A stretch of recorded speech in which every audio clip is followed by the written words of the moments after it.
and this is Wine Your Way. So I have a new mic today, so I hope it's working good. If it's not, let me know. This is the great thing about live interactive television. If it's not working, you can just tell me straight up, hey, change the mic. So let me know what you guys think of the new mic. And we've made it. We've made it to WineCAST number 3. So it seemed like a long road, but we're here. And I want to thank everyone who has come before and have now come back. I'm happy to say we're going to continue going forward. So we were doing a test run in October, but we've got enough interest and excitement, a lot of things to change as well, but that we're going to go on into November and December. So actually we have posted a new calendar with all of the tastings that are going to be coming up and the wines that are going with them for both November and December. And just so you know, we're going to be layering in 3 different levels of tastings. So in this month of October, we've only done 1 tasting a night, but we're going to start doing 3 a night. We're going to have wine newbies, wine explorers, and wine gurus. And so like I said, we're going to layer those in, and you can check out the calendar online. You just go to classes at the top of our website. You're actually on the website now, so if you just scroll up, don't worry, you don't lose me. You'll see classes, but don't click on it yet, because then you will lose me. And then you'll see online wine tastings. I'll show you at the end also how to find that calendar. And I'd like to thank Ann Schomburg from the Milwaukee Journal-Sentinel. She was kind enough to do an article for the Milwaukee Journal-Sentinel. So look out for that next week sometime. So we're really excited about all this good stuff going on. And then for those of you who are new, welcome. And I'm going to give you a brief orientation on some tips to optimize your viewing experience. Now while I'm doing that, feel free to go ahead and open up your wine and get started. Get those palates warmed up. So if you're new, down here in this corner over here, you're going to see a little black rectangle. And if you don't enjoy watching these tastings the size of a postcard, you can press that and it will, how does it go, Skip? Enlarge the screen. And oh, by the way, everyone say hi to Skip. Skip's in the room with me. Hi, wine people. So we have a new mic, so I don't know, Skip, you might have to talk louder than that. Hi, wine people. Louder. Louder? Right, everyone? You need to talk louder. Okay, so where was I? Oh yeah, so we've got the little black rectangle down here. And then next to that, you're going to see the circular arrow. And if you have any problems with viewing or sound, that's where you want to go to just reset the connection. So that's your first stop. If you have any other problems that aren't solved with that, let us know, so we can figure out what's going on and make sure it's a good viewing experience for you. And then finally, you're going to see off to the right of the screen right now, if you haven't enlarged it, if you're still on the home page, off to the right there is a place for you to chat and interact with us. And if you're on with us live, because you can watch these recorded, you're going to see people chatting in. So say hello, everyone, if you're chatting in and on with us. You can either use the chat or it's called the social stream. So you can do either of those. If you don't know how to get on yet, at the end of this tasting, I'll give you some instructions on where to find that. So you can make sure you're typing loud and clear next week if you like these so much. Okay, and then we love that part of it. And you'll see people are going to be talking in, because we want this to be more of a conversation than, say, a lecture. And also, one more thing, all this housekeeping. I wish housekeeping was this easy. We sometimes don't get to all the questions. So if we don't get to your question, remember, if you scroll down on the home page, you'll see off to the right MWS decants. And there will be a entry for wine questions from October 19th that we'll answer by tomorrow morning. So if we don't get to it, we're sorry. We try to keep these between 20 and 30 minutes. We haven't yet done that, but we're going to try. And as a result, we sometimes can't get to all of your questions. So whew, that was a lot of information. So let's get started, right? Let's start drinking, please. By the way, I'll let you all know that my mom was very pleased with my performance last week. If any of you were with us last week, you know her one piece of advice to me was that she wants you all to start drinking earlier in the program. So in honor of her just ever-wise advice, I thought instead of playing Simon Says, tonight we're going to play Nancy Says. And Nancy says, drink. My mom is going to kill me for putting that picture up. But Nancy says drink. So go ahead and take a sip, because if not, I am going to get scolded for not telling you to drink earlier. Okay? So get started, because we are going to be doing a lot of talking, a lot of learning, and we want to make sure you're doing a lot of tasting as well. So today we're doing white winemaking, and we're specifically doing it with a wine that hopefully some of you guys have, which is Tariquet. And we're going to use this specific wine to show you the fundamentals of white winemaking. And let's see here. I just want to, I'm going to come back to something a little later. But why, of all the white wines, why would I pick Tariquet? I mean, there are 100,000 white wines out there, and I picked one wine to talk about white winemaking. Well, I'll tell you, I've been to a lot of wineries, and the winery tours can get a bit dull sometimes. And not that they're doing anything not exciting, it's just once you've seen 100 stainless steel tanks, you've really seen them all, okay?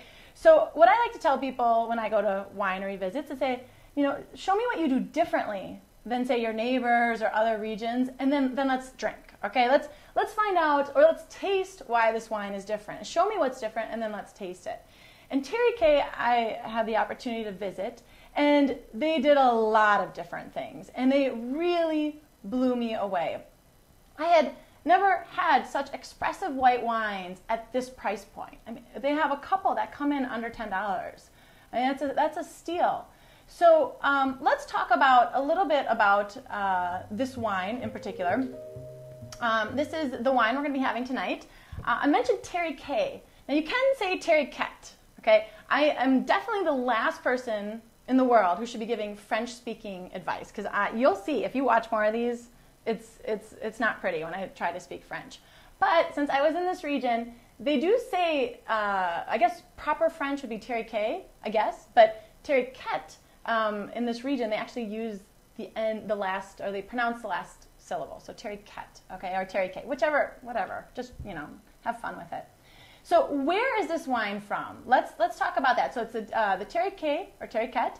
And if we look at the bottom here, we're going to see there's a green arrow. That's actually showing us where the wine is from. And specifically, we're going to look at that small font there. And this is really a black hole of information. So I am going to keep it simple. I'm going to keep this really simple, because I really, I would come up for air 20 minutes later and you would all be drinking or drunk. So we're just going to keep this very simple. But you can see the purple line underneath, and I'll actually give you a close-up here too. If I can get that close. I don't know if that's going to work, yeah? Okay, it says Vin De Pays. Vin De Pays means country wine. And like I said, if I go into explaining what Vin De Pays exactly is, we will be here way too long tonight. So instead, what I want to tell you is if you ever see Vin De Pays, whatever follows it will be where it's from. So there you go. So you saw the change from Vin De Pays, and then just what follows it is what we call Cotes de Gascogne. So now we at least know where it's from. It's from the Cotes de Gascogne. Well, that sometimes doesn't help many people either. But let me translate that for you. Cote means the slopes or hillsides or banks sometimes of a river. And Gascogne is a river in southwest France. So this is on the slopes of southwest France. So that helps a little bit. Now, what a Vin De Pays can do that some other French regions cannot do is actually mention the grape. So that's important also with this wine. Sauvignon is the grape that we're going to be drinking tonight, or Sauvignon Blanc, a lot of you would be more familiar with. So Vin De Pays can actually mention the grape, and so that's why we've got that on here. This isn't a very common practice for the rest of French labels. So I think this is a pretty good looking label. What do you guys think? I think this is a really attractive label. I mean, and I'll tell you, the family that makes it isn't so bad looking either. Okay, and and on a side note, all you single ladies, those two young guys on the end, they are single, and they are as charming as they are handsome. So maybe your next trip should be to Southwest France, to the Cotes de Gascogne, okay?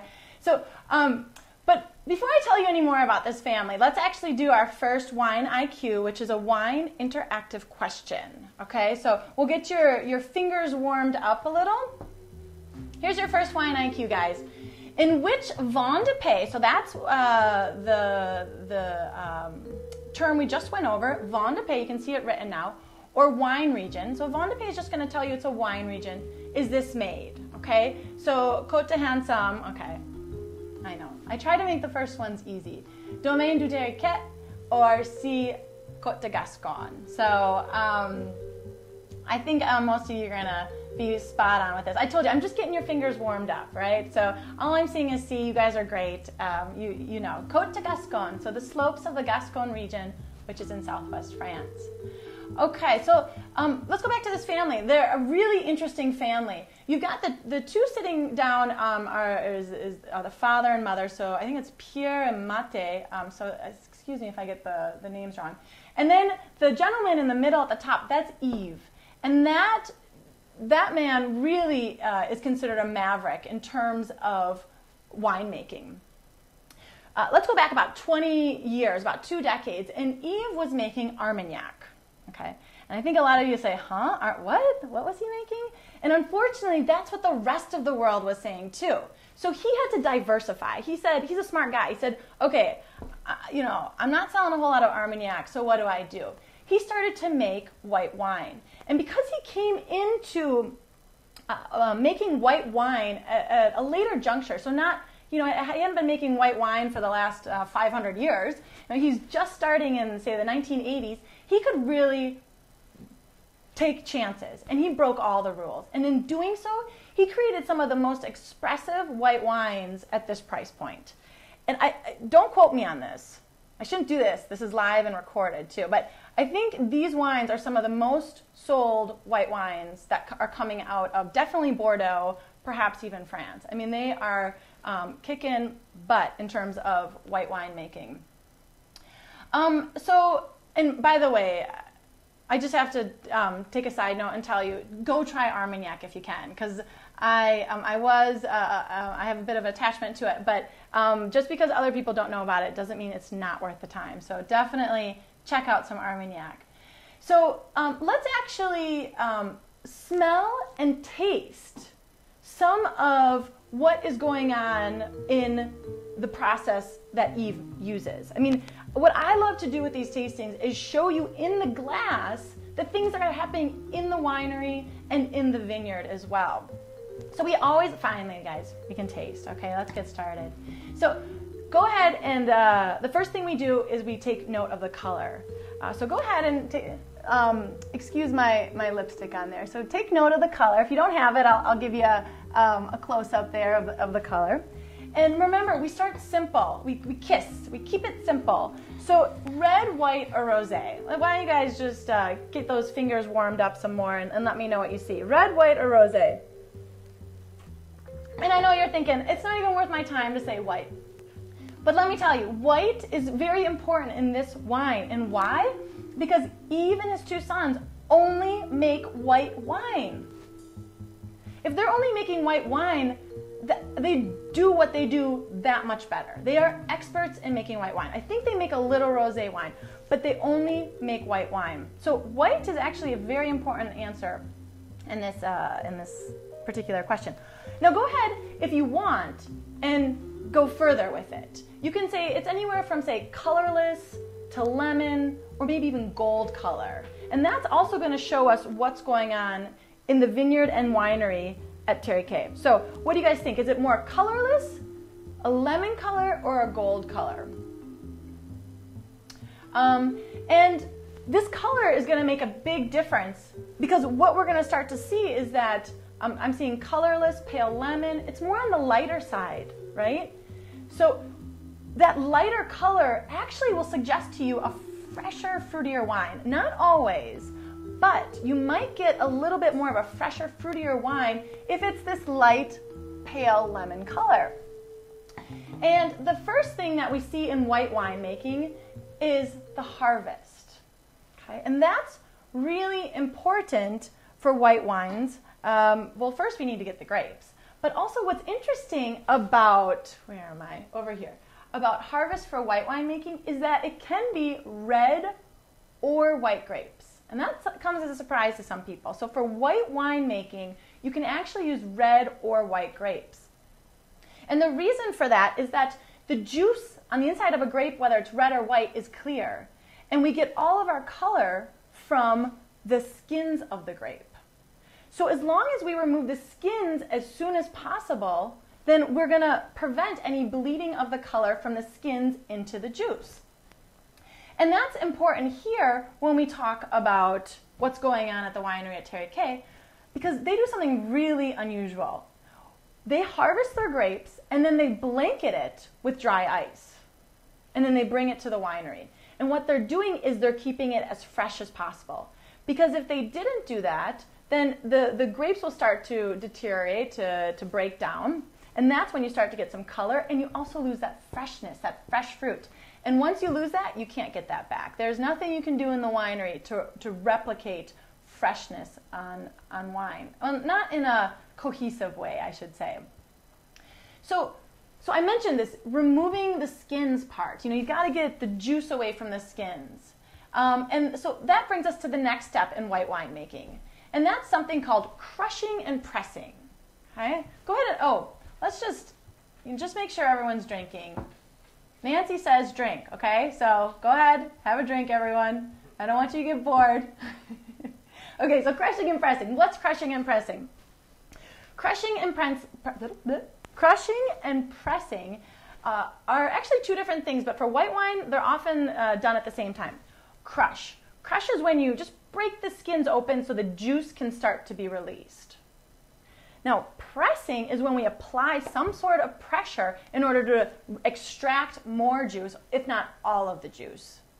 And here we have another place where I find that Tariquet is different from other wineries I've seen. Okay, here's a picture of what we call their press room. Now, it's hard to get a true perspective on this, but this is huge, this room. I mean, those presses already are huge, and then there's something, I mean, I see 5 or 6 in the picture. It's just mammoth. This actually can process, I think it's something like fruit from over 125 acres in one day. That's huge. And why is that important for this? Well, we keep talking about freshness.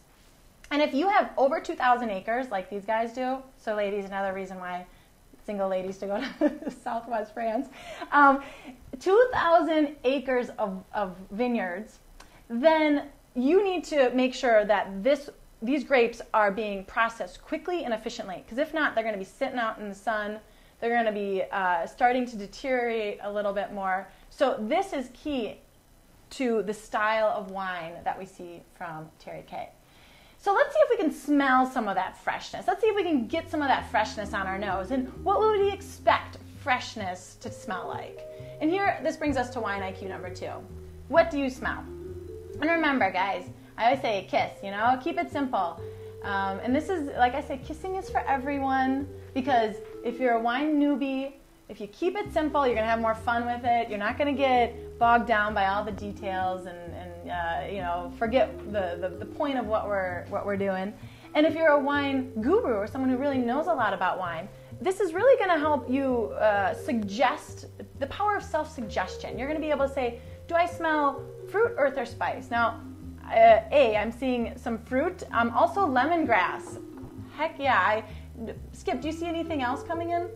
Lemon and fruit. Lemon and fruit. Definitely lots of fruit on this wine. And that's because what we're getting is that fresh fruitiness. This is what Yves and his sons aim to do, is to give you the fruit from the fruit. That makes a whole lot of sense, right? We're actually smelling and tasting fruit from a fruit. And it's what helps keep the price quite low. And we'll get to that a little bit later.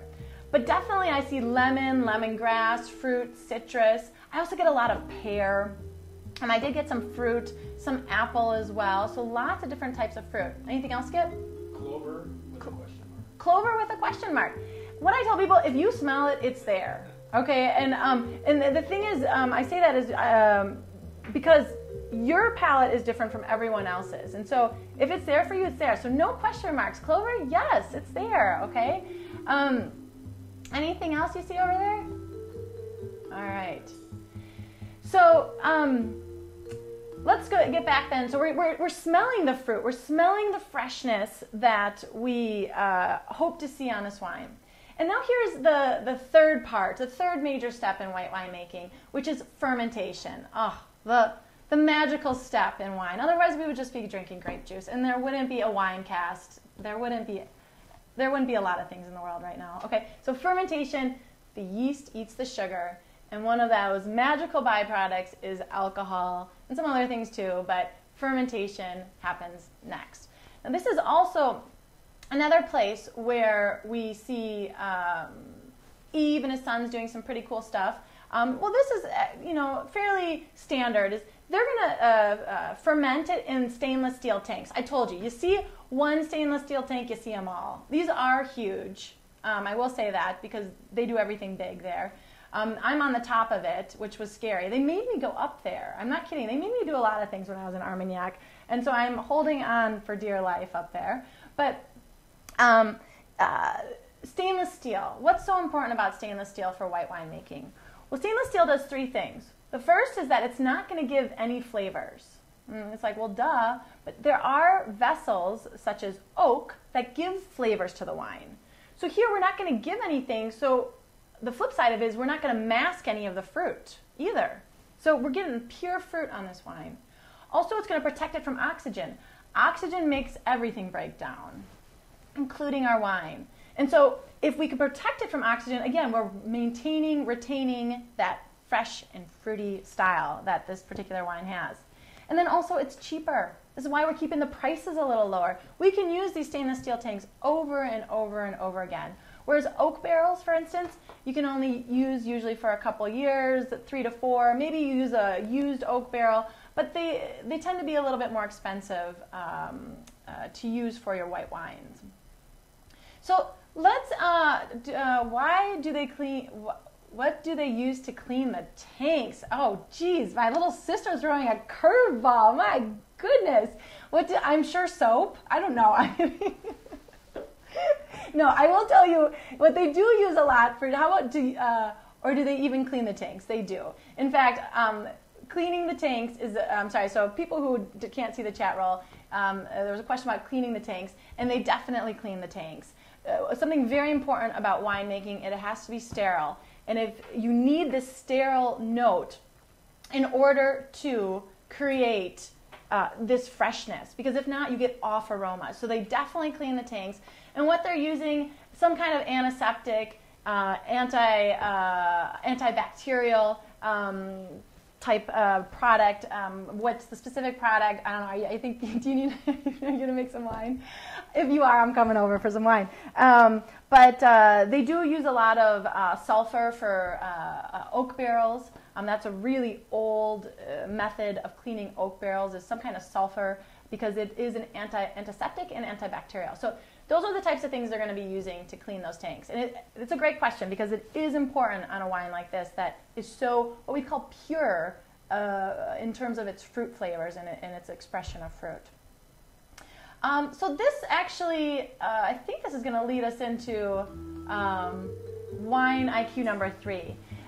This is a tough one. So what I want to tell you about this wine is that temperature matters. Go ahead and take another sip of this wine.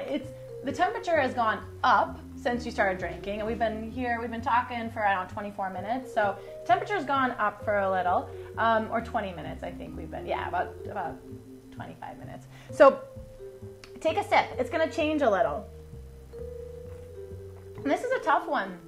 So if you've already had a glass and you're thinking, I'm out, that's cool. I will tell you, this wine is what we call dry. It means it has little to no sugar. And the acid's on the higher side. You get that because you have the salivation, is that a word? Salivation? How about salivate on the sides of your mouth. So the acid's fairly high. And it's a medium body wine.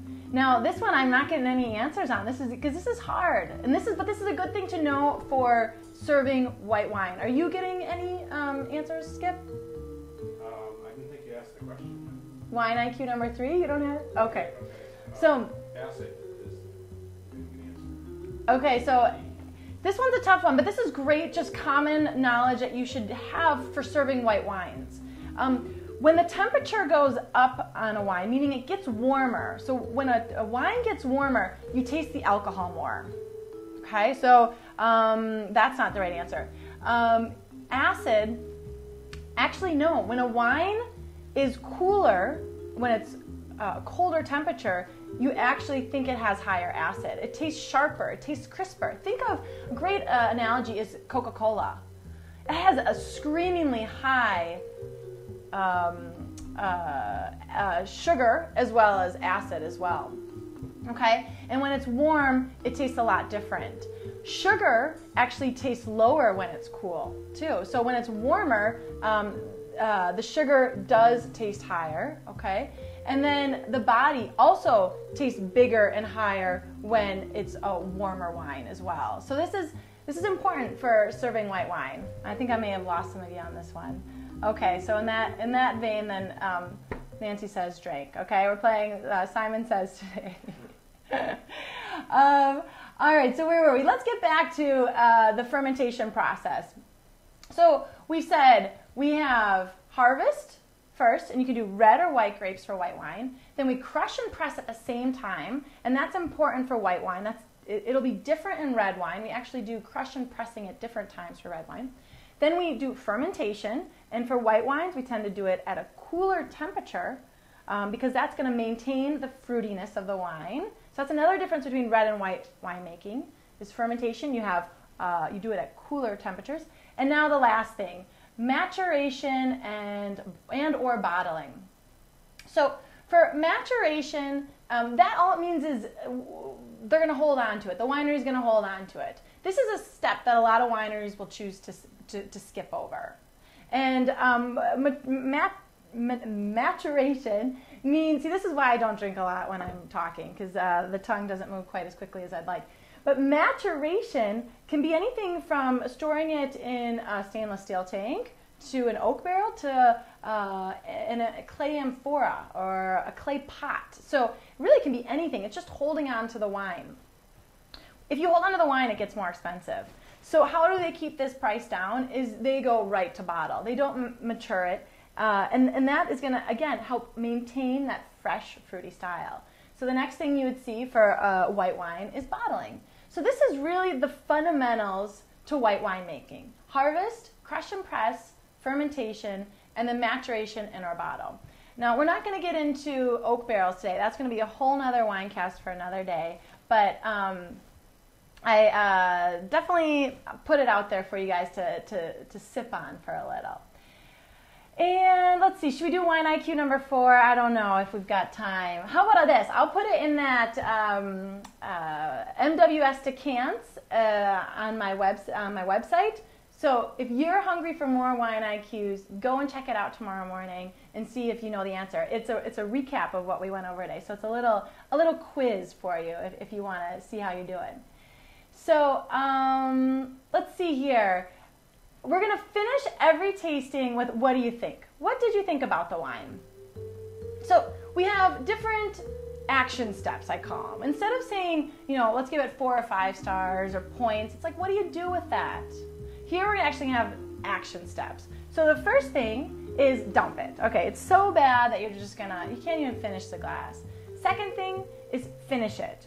It's good, but it's good. You'll finish it. You'll finish the bottle and you'll be happy about it. Most wines are going to be in this category, finishing it.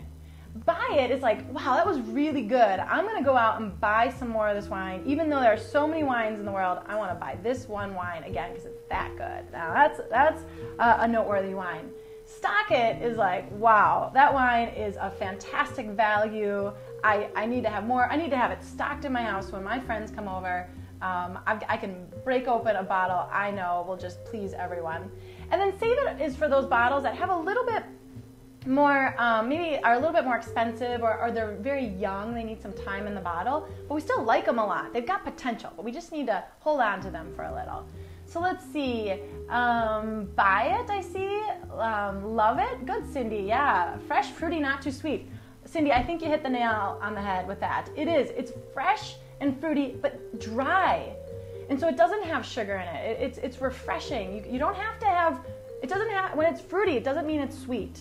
And it is a great value. It really, at this price point, is hard to beat. It's very difficult to find expressive whites that are this expressive at this price point.